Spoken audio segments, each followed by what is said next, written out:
오늘은 상가 투자 시 판단해야 하는 요소들에 대해서 자세히 도표로 살펴보겠습니다. 상가 및 상업용 부동산 투자자라면 반드시 알아야 하는 내용들인 만큼 끝까지 잘 살펴보시길 바랍니다.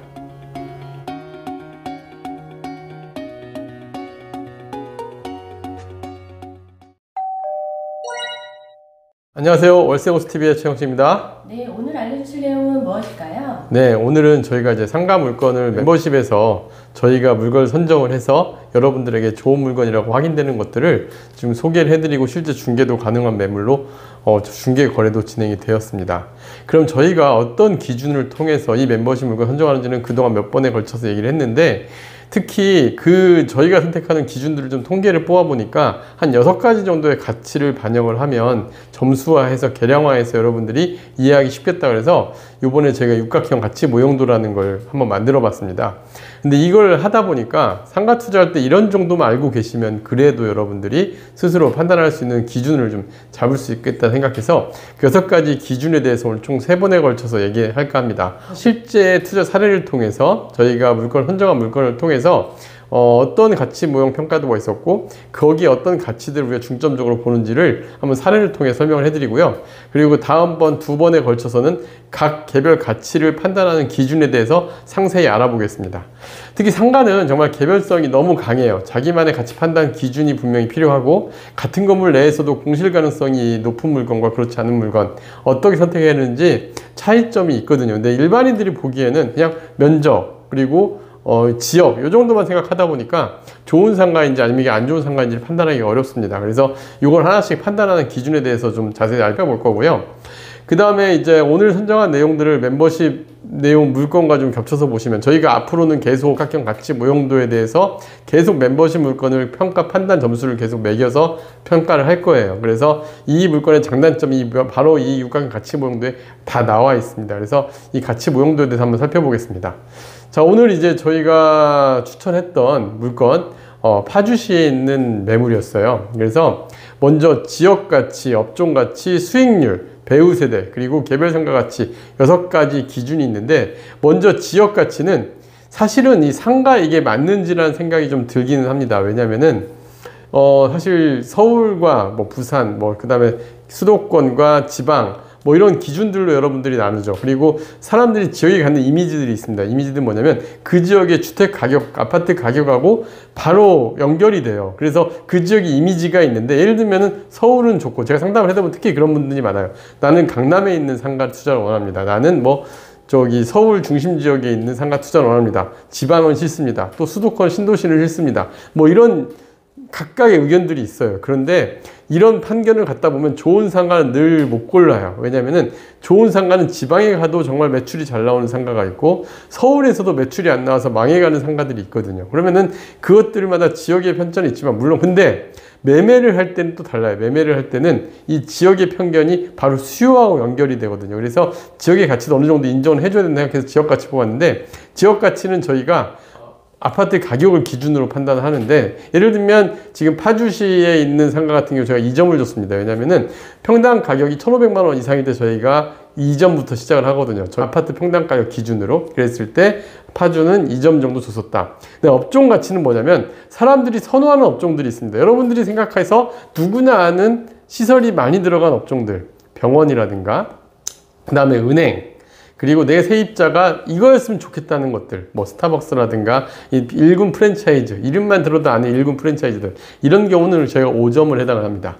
그 다음에 이제 약간 그거보다는 떨어지지만 그래도 알려져 있고, 그리고 학원 시설이라든가 임대 안정성이 뛰어난 업종들인데 사람들이 이렇게 선호도가 조금은 낮은 업종들, 이런 경우에는 우리가 4점에 해당하고요.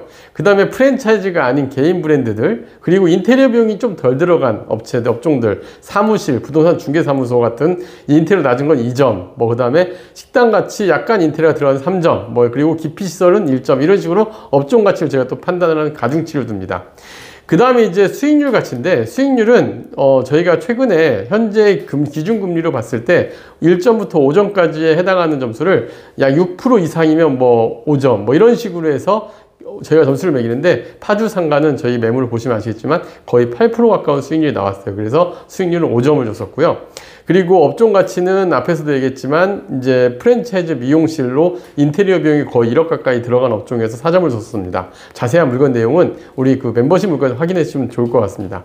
그다음에 배우 세대는 세대수를 기준으로 해서 5,000세대 이상부터 저희가 판단을 합니다. 그랬을 때 약 13,000세대 정도 들어왔고 실제 직접 배우 세대 8,000세대 이상이라서 제가 4점 정도 줬던 매물이었고요.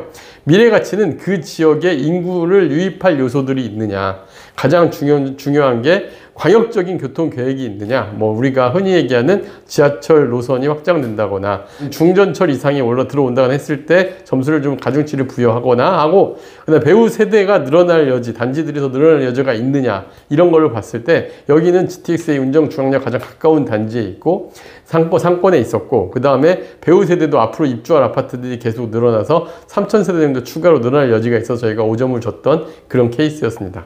그 다음에 개별 상가 가치는 뭐냐면 그 상가의 동선이나 가시성, 또 그 다음에 코너 자리에 위치했는지 아니면 대로변에 위치하지 않고 내부 상가에 위치했는지, 요거에 따라 개별 점수를 다르게 주어지는데, 요걸 저희가 육각형으로 판단 모형들을 가져가지고 저희의 기준은 그래요. 이 중에서도 특히 수익률 가치와 배우 세대, 미래, 개별 상가, 지역 가치 다 감안을 해서 그래도 최소한 평균 3점 이상, 뭐 18점 이상인 경우에 소개를 한다, 이런 기준이 있습니다. 그래서 이런 기준들을 가지고 저희가 판단을 해드리는데, 요 각각 기준 가치에 대해서 저희가 좀 엄격하게 좀 판단을 하려고 해요. 왜냐면은 이 물건을 선정을 할 때도 저희만의 기준 가치가 있어야 되고, 여러분들이 상대적 비교를 하는 게 되게 중요하거든요. 근데 이 개별 가치 점수를 갖다가 상대적 비교를 통해서 물건을 고른다 한다면은 조금 더 나은 투자 방법이 될 겁니다. 물론 그 가치마다 개인들이 가지는 그 가치에 대해서 배우 중점을 두는 가치들이 또 있어요. 어떤 분들은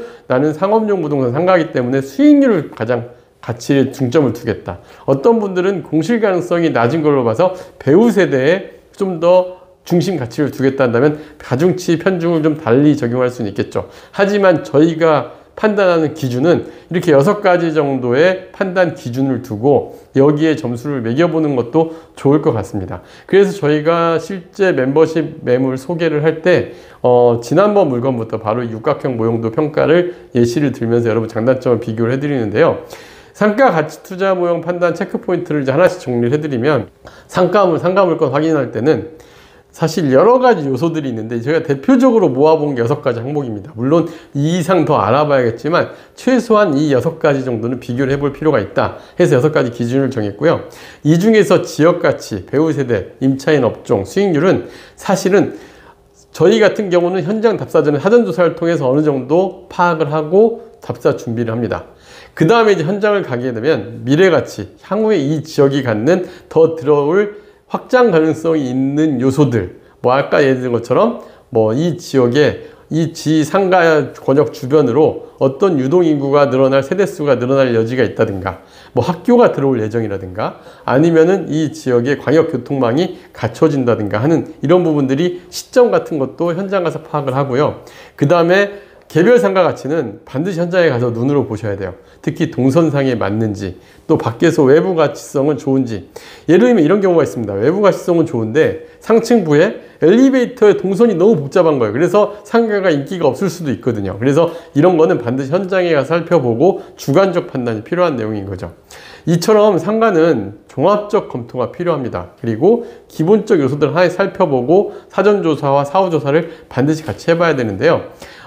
저희의 기준들을 보면서 여러분들이 한번 요 내용들을 면밀히 살펴보신다면, 여러분들이 상가 투자를 하신다거나 상업용 부동산 투자를 할 때 이런 요소들을 가지고 기준을 잡으신다면 그래도 실패 확률을 좀 줄이지 않을까 생각이 듭니다. 그래서 오늘 시간에 의해서 2번에 더 걸쳐서 이 가치 모형 판단 기준에 대해서 좀 자세하게, 특히 지역가치 나누는 기준들에 대해서 평점 1점부터 5점까지 어떻게 매기는지를 여러분들이 잘 살펴보시면 훨씬 더 좋은 시간이 될 수 있을 것 같습니다.